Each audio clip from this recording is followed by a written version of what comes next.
today. I'm very excited to be sharing a new Studio Monday video with you featuring Avery Elle products. I'm going to be showing you how I mixed different Avery Elle stamp sets to create a custom and fun scene that features many of their different styles of stamp sets, but they all worked really well together because they're designed by the same company, and a lot of their stamp sets from Avery Elle all have a very particular feel to them. So in this video, I'm also going to be sharing tips for how you can mix and match these stamp sets to be able to make your own custom scenes. This will work for any type of company brand product that you have, because a lot of companies work with a particular style. So they have all of their products have a particular feel to them, or a certain line of their products have a particular feel. So that makes mixing and matching really, really easy. And I'll be illustrating that today with these stamp sets from Avery Elle. So I've got the Storybook stamp set, which is in the middle, the Wild Birthday there on the left, and then Woodland Wonders on the right-hand side. These are all the stamp sets that I'm going to be using from Avery Elle to use as my images, which I've stamped onto Simon Says Stamp cardstock. I stamped that with Simon Says Stamp Intense Black dye ink because it is Copic safe, and I'm going to be doing some Copic coloring. You can see here I've already started the coloring, and I'm bringing in some lighter colors to create a pastel appearance on many of these images. I want to use light colors to be able to give this card a very light and airy feel. This card would be perfect for celebrating either a new baby or a baby's birthday or even a child's birthday. The color scheme is perfect for that style of card. To get the effect I'm looking for, I'm mainly focusing my shading along the very darkest edges, and I'm not using super dark colors, so that way I make sure I get a pastel appearance. I'm also trying to maintain a lot of white space, so as I'm feathering in color, I'm making sure to leave a white highlight because that's going to allow my images to have that pastel appearance. And by using the colorless blender in spots, I'm able to kind of push the color back a little bit and help maintain that white highlight. I've sped through the coloring here because it did take quite a bit of time, and I wanted to be able to show you just a kind of an example of how I did the coloring, but I also didn't want the video to become too long. So I'm just kind of quickly going through the coloring. You can see I did very simple shading. For most shades, I used only 1 to 2 markers, sometimes 3, but most of the time it was just 1 to 2 markers. And again, that was helping me maintain that pastel appearance because I wasn't bringing in a lot of dark color. If you're interested in the colors I used on this card, I have them linked over at the Simon Says Stamp blog, so you can go and check them out. There's a whole list on the Simon Says Stamp blog post that coordinates with this video that'll list all the colors out that I used. So after I colored the images, I'm trimming them out with my scissors. These are fine tip scissors from Cutter-Bee, but you could also use coordinating dies.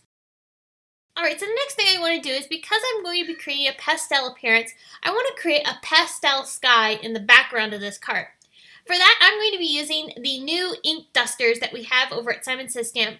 These are by Inkalicious. I think I'm pronouncing that right. And these are beautiful brushes. They have really high quality fibers that aren't synthetic, so which means they hold the ink a lot better than a synthetic brush because it won't bead up onto the bristles. So to use this brush, I'm using this in place of an ink blender. So in the case of an ink blender, normally you'd be blending the color onto the paper. But with an ink duster like this, you're able to brush the ink onto the paper, which gives you a much, much lighter appearance. So you're not getting quite so heavy of an ink color all at once. You have to build up the color quite a bit to be able to get really dark colors. So this is perfect for creating a really light tone. As you can see here, I have it going as a gradient from light to a pinky yellow color. And just by blending 2 colors of Distress Inks on top of each other allowed me to get that really pastel appearance. And you can see here in the photos how beautiful and light that is. I did end up covering up with a dye. As you can see here, I've got this cloud dye and also a grassy border dye.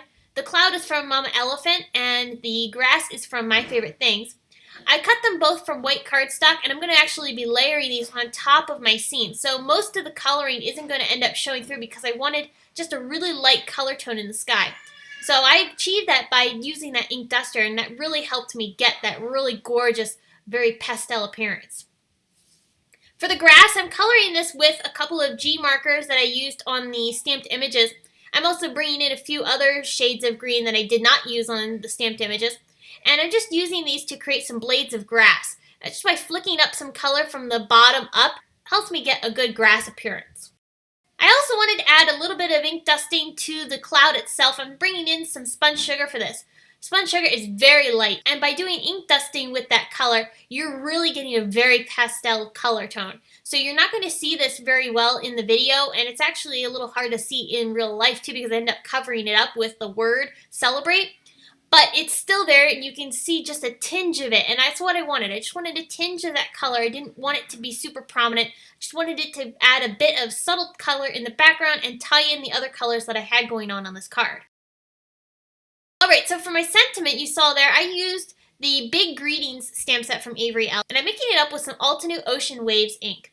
I'm going to stamp this onto some Simon Says Stamp white cardstock, and I also trimmed that out with my fine tip scissors as well. To build my scene, I'm popping the cloud up off of my postage stamped edge frame here, which I die cut from a Hero Arts die set. I'm also popping up the grass. I had to trim the foam tape down to 1/4 of an inch so that way it fit onto my grass border, and I just ended up popping that up off the cloud layer. Next, I'm going to also add dimensional adhesive to the back side of the word celebrate. I removed the adhesive backing as I was applying the adhesive because that helped me manipulate the shape of the adhesive and help it fit onto the shape of the word celebrate a lot better. For the banner, I'm using some liquid glue and I'm going to adhere that down. For all of the images in this card, I ended up adhering most of them down with some liquid glue. In some cases, like on the little bird, I added that little bird with a bit of foam tape. But otherwise, I used liquid glue for all of the other images, and I just layered them together to create this really cute scene. By using different images like the party hat from Wild Birthday and the balloons from Storybook, and all the critters are from the Woodland Wonders stamp set, all of these worked so well together because, like I said, companies work with a similar style on all of their products, or at least a good portion of their products. So it helps mix and matching the different products together really easy. So if you're new to scene cards, this is something that you definitely would want to try out because by picking a certain brand and a certain line of products, you'll be able to build them together to create your scenes really, really easily. Now while I was talking, I added some foam tape to the back side of this panel, and I'm popping it up onto a piece of shimmer cardstock from Simon Says Stamp. This is the Sunshine cardstock. I'm also adding some embellishments by using Wink of Stella glitter on the word celebrate, and I also added that glitter onto the banner as well. I used some white gloss Nouveau drops. I thought this would add a really cute whimsical feel to the sky. And then I used some of the Sparkles Nouveau drops to add some sparkle onto the party hats and also to the balloons as well. For the last bit of embellishing, I used Sakura Glaze black pen and added some details to the eyes, and that just helps the eyes pop off of these critters and help them have a bit more of a realistic appearance. So I hope this has given you some inspiration on pairing up some stamp sets from a certain brand of products like Avery Elle to create some really cute scenes. By mixing and matching your stamp sets, you can create some really fun custom scenes that really expand the use of your stamp sets and give you a whole new realm of possibilities. I hope you enjoyed this video. Please give it a big thumbs up and subscribe to our channel for more weekly inspiration. You can find more details on this card over at the Simon Says Stamp blog. There's a link in the video description. And thanks so much for watching. I will see you again soon and have a very happy Monday. Bye!